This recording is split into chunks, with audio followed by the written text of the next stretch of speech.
Tu já entra nas prévias com um desenho do governo que tu quer fazer? Ah, sim. Para mim está muito claro que é a prioridade do Brasil. Né? A primeira meta tem que ser enfrentamento à corrupção. Assim. O que é enfrentamento à corrupção? Você tem que usar a tecnologia para deixar ao máximo o governo de forma transparente, acessível, para todo mundo poder acompanhar o que acontece. Da hora demais isso aí, só que é bem abrangente. Mas bem genérico. É uma luta pela que eu sempre tive. Né? Antes de existir lei de acesso à informação, eu fiz lá como vereador, quando era vereador, com 23 anos de idade, das primeiras leis de transparência do Brasil, que era exigindo que colocasse absolutamente todos os dados, inclusive salários e tudo mais, na internet. Hoje em dia está pelo Brasil todo isso, mas naquele tempo, tinham que comprar briga ferrenha. Tipo, as diárias dos vereadores, eu brigava lá porque eventualmente viajava-se demais na Câmara de Vereadores, tudo mais. Digo, eu defendo e fiz uma campanha, consegui pressionar os vereadores e foi aprovado no parlamento lá, que era todas as diárias serem informadas publicamente e, mais do que isso, qualquer saída para fora do Estado tinha que passar no plenário para discutir publicamente a conveniência do vereador ir a Brasília, ir lá. Essa foi tua maior vitória política como vereador? Foi uma das principais ali, né? E eu me lembro que ali a gente dizia, né, quando tinha aquele debate, eu me lembro que falava-se sobre os inconvenientes que isso pode trazer. Aí eu peguei uma frase que é atribuída aí a um juiz da Suprema Corte Americana, lá do início do século passado, que dizia: não existe melhor desinfetante que a luz do sol. Quando uma coisa está cheirando mal, o que você faz? Bota todo mundo ver. Bota no sol, né? Bota ali as claras. Então, o primeiro passo para combate à corrupção tem que ir ao extremo da transparência. Né? Gosto disso, concordo. Então, a minha determinação lá, o que mais pode ser feito, e você tem que ter dados abertos para que qualquer pessoa possa, um cara entrar lá, não só ver as informações, como ele possa baixar aquelas informações para ele trabalhar aqueles dados como ele quiser, para lançar numa planilha de Excel lá e, quero ver por valor, quero ver por assim, quero ver assim, quero cruzar com outras informações, que é permitir ter dados abertos. Então, enfim, acho que esse é um Isso é primeiro perfeitamente constitucional, não tem? Sim. E tem já está resolvido, assim. Já. Aí tinha uma discussão sobre... mas o salário do servidor, né? Isso gera um constrangimento, isso fere a intimidade, a privacidade dele. Porra, o cara é servidor público. Não, eu dizia o seguinte, cara, o que ele faz com o dinheiro dele é dele. Sim. Não precisa saber, ninguém quer saber. Mas o patrão tem que saber quanto que paga pro funcionário. Exatamente. Então, até a hora que vai entrar o dinheiro na conta dele, esse dinheiro é público, entendeu? Então, a hora que fez o contra-cheque e tudo mais, esse dinheiro é público, você tem que saber. É bom pro próprio servidor, porque se tem um colega de trabalho que está ganhando indevidamente alguma coisa porque foi apadrinhado de um ou de outro, é bom para escancarar essas distorções também. Entendeu? Deve ser muito difícil propor algo nesse sentido como presidente da República. Não, mas eu acho que você tem que ir empurrando na direção certa, entendeu? Você vai expandindo os limites aí do que era impossível, vai virando possível, cada vez você vai empurrando. Mas tá bem, então mas a corrupção em si é importante, não é o grande mal, mas é um dos grandes males, tem que ser enfrentado. E aí, mas tá bem, vamos enfrentar a corrupção. Mas o que as pessoas querem de verdade? Eu digo que estar na política, né, fazer política, no final das contas, querer que as pessoas sejam mais felizes. É isso. Vamos assim, uma síntese mais simples, quase que simplória, a gente quer que as pessoas sejam mais felizes. O que vai deixar as pessoas mais felizes? Num país que tem uma desigualdade brutal como o Brasil, você tem que combater desigualdade e gerar oportunidade. Teve uma entrevista que eu dei, se não me engano, para a Gabriela Prioli, que ela me perguntou, você acha que é mais importante o ponto de partida ou a linha de chegada? Né, eu disse, o ponto de partida é mais importante, mas a gente tem que ter clareza. O que quer dizer o ponto de partida? Você tem que proporcionar meios decentes, dignos, iguais para as pessoas. Né? Então, você tem que dar uma boa escola, essa criança tem que começar a vida dela com a oportunidade de crescer. Mas não dá para fazer isso num governo só. Não, e é mais do que isso, né? Não tem uma partida, eu dizia, não tem uma partida por começar. Esse jogo já está rolando, já tem gente que ficou para trás. E você faz o quê com essas pessoas? Você não pode esquecer delas. Então, num país como o Brasil, que tem uma desigualdade gigantesca, o Estado tem um papel, sim, de inclusão e promoção com programas de políticas públicas, de transferência de renda, de programas de habitação, de investimento nas periferias para a gente melhorar a oportunidade e estender a mão para quem já ficou lá para trás. A gente está vivendo um mundo de revolução tecnológica também assim brutal, né? Ou seja, tem um uma disrupção, tem uma... A quarta revolução industrial, Total. tá vindo a inteligência artificial, robótica avançando pra caralho, todos os empregos aí estão sendo automatizados, advogado não vai ser mais advogado, porque vai ser tudo automático. Então você está trazendo um ponto que eu sempre também elenco aí como importante. A primeira revolução industrial lá, se você for olhar pela revolução industrial foi uma forma também simplória de ver, uma máquina, né, que tirou o emprego do artesão lá. Sim. Só que era fácil você pegar aquele artesão e capacitá-lo para que ele fosse para uma linha de produção, virar um operário para apertar um parafuso, né? Para fazer uma tarefa repetidas vezes. O cara ia ficar lá fazendo uma tarefa repetidas vezes numa linha de produção. Só que o que a gente está vivenciando agora é que essa vaga de emprego desse operário está sendo tirada por um robô, né? Então tem um robô ali no lugar dele. Esse operário muitas vezes virou o quê? Motorista de aplicativo. Só que ali na frente o carro vai virar autônomo. Então, essas pessoas, né, elas vão ficar cada vez mais à margem. Então, tem duas coisas aqui que a gente precisa fazer. Primeiro, garantir que as novas gerações tenham as capacidades, as habilidades, a competência que esse novo mundo vai exigir delas. O que esse novo mundo vai exigir delas? O que vai se abrir de oportunidade? Né? Lá foi pegar o artesão e capacitar para ir para a linha de produção. Agora, as vagas de emprego surgem para programadores, para ser codificador, analistas de dados, sistemas, designers, gráfico, exatamente. Analista, um monte de coisa. Bom, YouTuber. Isso, exatamente, também, né? Mas tudo isso exige habilidades, competências mais sofisticadas. Sim, né? tem que ter um entendimento de sociedade bem moderno. Exato. Que é difícil, porque a gente tem uma população que está envelhecendo e que ela não vai se modernizar. Aí você pega um ponto que é fundamental. Em primeiro lugar, a população está envelhecendo. E o Brasil está com a sua população envelhecendo. O nosso bônus demográfico, né? Está acabando. Está acabando. Então a gente vai ter cada vez menos jovens e mais pessoas de mais idade, para não chamar de mais velhos. A velhice custa caro, ela tem que ser sustentada, você tem que ter... Custa caro, eu não estou reclamando de idosos aqui, não. O que eu estou dizendo Mas o você idoso tem que ter saúde, sistema de saúde, previdência, né? Isso é natural. Você tem que sustentar. Então a gente não tem o direito de envelhecer antes de enriquecer. Tem que gerar riqueza nesse país. Só que para gerar riqueza, a gente tem que aumentar a produtividade. O país tem que ser capaz de produzir mais. Só que como é que a gente faz para produzir mais se a gente vai ter menos gente no mercado de trabalho? Né? E que o mercado de trabalho está mudando profundamente. Então você tem que ter capacitação dessa mão de obra para o que o mundo vai exigir.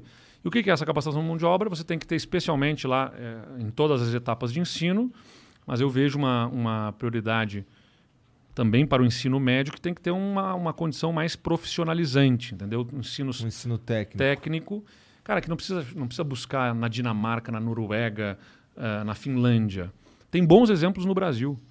E está no novo ensino médio, inclusive, só que a lentidão e a falta de coordenação nacional... Quem está nos assistindo, muita gente não sabe o nome do ministro da Educação. Pode saber do da Saúde, da fala saúde da pandemia. pandemia. Do meio para os outros. Por uma infelicidade ainda, né? Por tantos problemas aí. Mas, cara, cara, nosso ministro da Saúde está em quarentena porque pegou Covid. fora do país, né? Caralho, é impressionante. Não, mas também pode acontecer pegar Covid, né? Mas a questão... Acho que pode acontecer. Não Cara, tem problema, tá né? bom. Ele é ministro da Saúde, então ele é imune? Não, cara, é que o ministro da Saúde, ele é um cara que, em tese, porra... Tinha que se cuidar. Tinha que se cuidar, pá. Mas o que o cuidado reduz, mas não elimina totalmente a para de puxar possibilidade o saco do cara. Não, não tô puxando o saco. Não tô puxando o saco. Não, mas uma série de pessoas. Eu tive também Mas o você não Covid, tem- também me cuidando e tal, mas... Pô, né, você reduz a possibilidade de, mas não elimina 100%. O foda é ele mostrar o dedo do meio para as pessoas na rua. O que ele é? Um moleque de 14 anos? Mas, Monark, só para voltar na questão vamos voltar. da educação... Na verdade, a gente estava Cara, falando não, eu digo dessa assim, ó, como é que você- transição, né, de... Não tem a coordenação nacional para a implantação desse novo ensino médio. Isso não está acontecendo Tem no Brasil, coordenação nacional pra entendeu? porra nenhuma.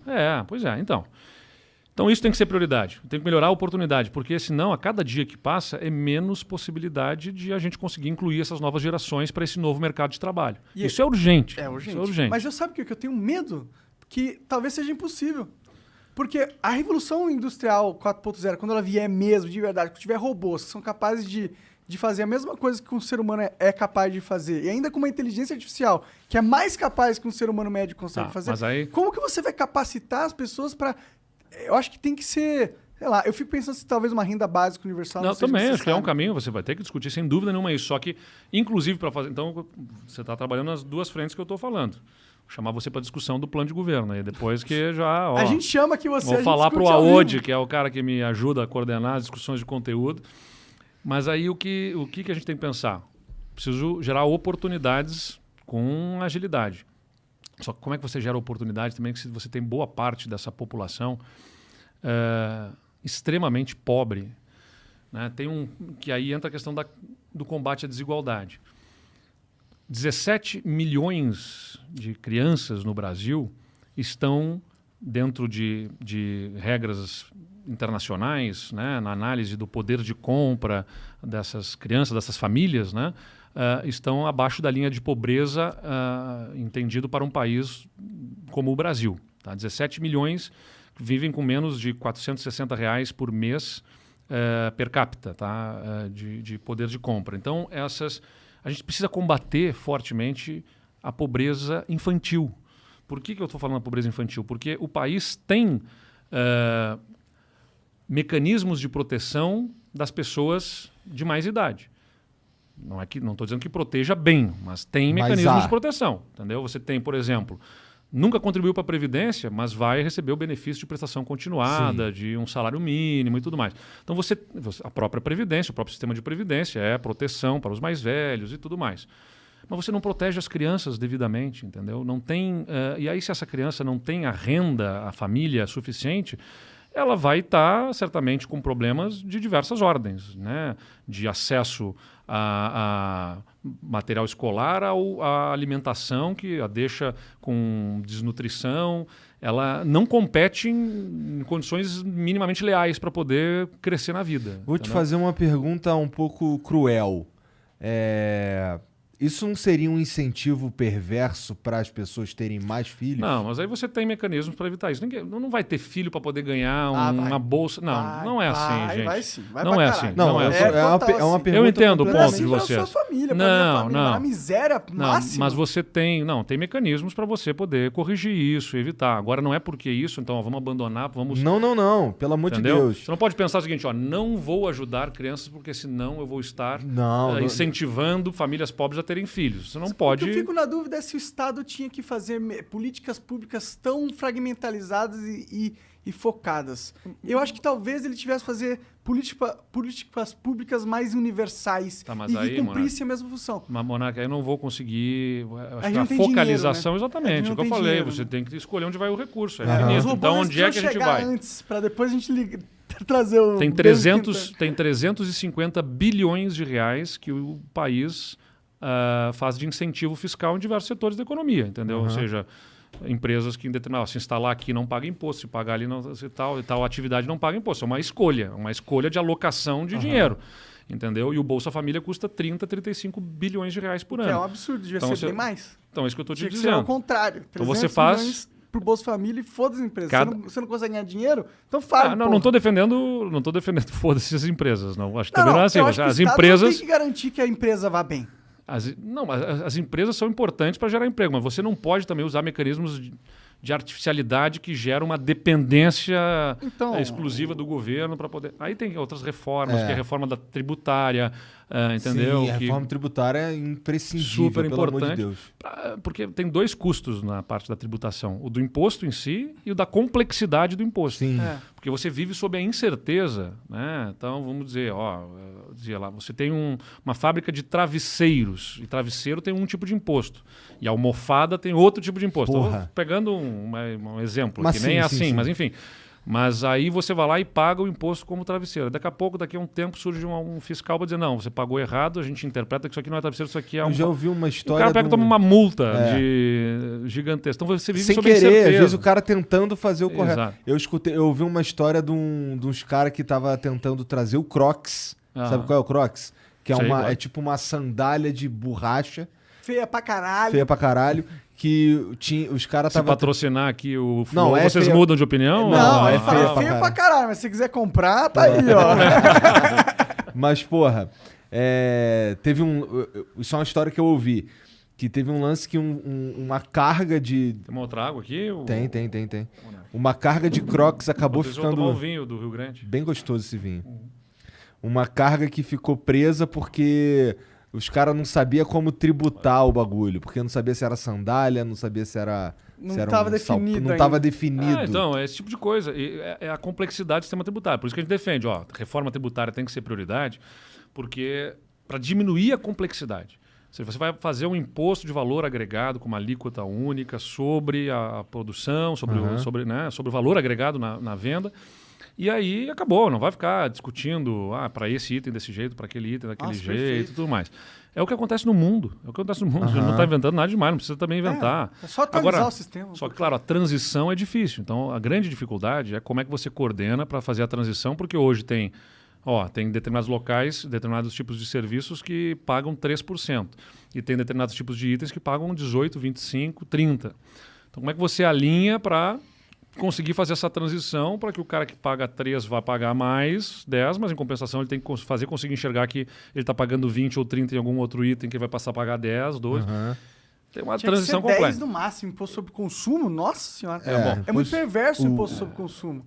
Porque ele só pega nos mais pobres. Tá. Sobre isso nos aguardem, que nós vamos apresentar projetos Muito interessantes legal, pela legal. frente. Mas a gente... Então, estou falando aqui, você perguntou sobre a agenda, né? Deixa eu resumir assim É rapidamente. que tu estava falando do lance das crianças, eu só queria Isso. voltar ali rapidinho.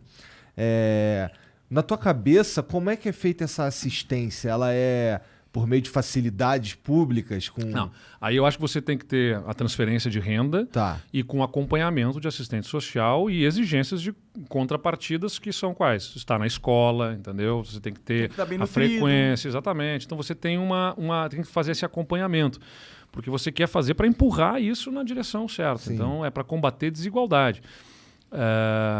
Mas aí você tem que fazer focalizado por isso. Pô, não dá, a gente está distribuindo mal esse recurso público, seja na forma de incentivo, seja na forma de gasto direto de dinheiro. Então, a gente precisa alocar onde realmente o Estado precisa estar presente para ajudar a promover aquelas pessoas socialmente. E isso, com a exigência da educação, e uma educação que forme para... Você vai empurrando na direção correta para ter uma sociedade... Que não precise mais Que não desse precise tipo. mais, entendeu? Então, esse é um ponto, combate à desigualdade e geração de oportunidades. Falamos aqui de reforma tributária, reforma administrativa para reduzir o custo do próprio governo. Aí poderia entrar aqui numa fala importante sobre ajuste fiscal, equilíbrio de contas, mas que eu vou sintetizar assim, né? Como é que o país se financia? Como é que ele paga suas contas? Já vai para 8 anos, 9 anos que o país não fecha as contas, né? Desde 2013. Desde 2013 o país termina gastando mais do que arrecada, que é o chamado déficit primário. Então, como é que ele faz isso? Ele se financia se endividando. Ele emite títulos da dívida e vai... Só que a trajetória da dívida sobre o PIB, né, ela vai aumentando, já vai batendo em 100%, que é o tamanho, tipo, a dívida do país está do tamanho da nossa economia. E com essa trajetória aumentando, o país vai ficando com risco de não pagar suas contas. Se ele tem risco de não pagar suas contas, menos gente vai querer comprar títulos, a não ser que os juros sejam mais altos. Entendeu? Então o país vai levantando, acabou de levantar juros agora mais um pouco, vai levantando os juros por 2 motivos. Porque ele quer combater a inflação, e para combater a inflação ele precisa fazer com que tá menos pra caralho, inclusive.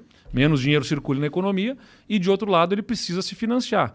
E o cara pode comprar títulos de outros países que são mais seguros, só vai comprar daqui, que é pelo nosso histórico que é ruim, né? O histórico do país é ruim, não é um governo sozinho que determina esse histórico, mas o governo é determinante para gerar uma percepção de credibilidade, né? De que vai cumprir as regras e tudo mais. Então aí os juros são definidos aí. Pô, tem mais risco. Esse país está se endividando muito, não vai pagar a conta. Ele está me pedindo para comprar um título dele que ele vai me pagar daqui a 10 anos e vai me remunerar não o suficiente para cobrir o risco que eu tenho. E risco é custo. Essa é uma lição. Aí o governo pega, solta um monte de título com juros baixos, ninguém compra e fala, fudeu, tem que subir o título. E aí vai subindo o juros. Só que quando sobe juros, o dinheiro fica mais caro no mercado. E se fica mais caro, a empresa que quer ampliar o seu negócio não amplia porque o custo do dinheiro está baixo.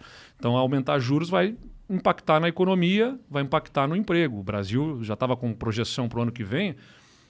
Esse ano vai crescer uns 5%. Lá no Rio Grande do Sul a gente vai crescer de 10% a 12% esse ano, a economia lá. Não, tem um movimento super... Se você pegar de 2019 para cá, o Brasil cresceu 1,5%, já descontado o que perdeu na pandemia. O Rio Grande do Sul, além da pandemia, teve uma estiagem, a gente perdeu boa parte da safra de soja, que é bem importante na economia do Estado.